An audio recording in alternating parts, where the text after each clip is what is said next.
আমি বিগত দুইবার নির্বাচন করেছি, জনগণের সমর্থনে আমি বিজয়ী হয়েছিলাম, কিন্তু আমি তৎকালীন রাজনৈতিক প্রভাবের কারণে আমার ধরে রাখতে পারি নাই। কিন্তু আমি 4 নং ভোটার ইউনিয়নের সমস্ত জনগণের উপর আস্থা আছে। আমি মনে করি এবার আমাকে তারা অনেক ভোটে বিজয়ী করবেন, ইনশাআল্লাহ আমি সেরকম আশাবাদী।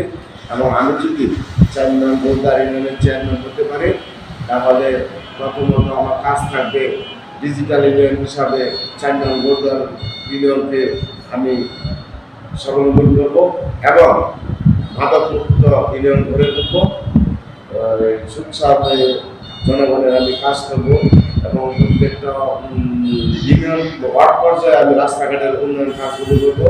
যে কাজগুলো অসমাপ্ত রয়েছে সেই কাজগুলো আমি এখন আমার সরকারের মাধ্যম থেকে আমি করার চেষ্টা করব।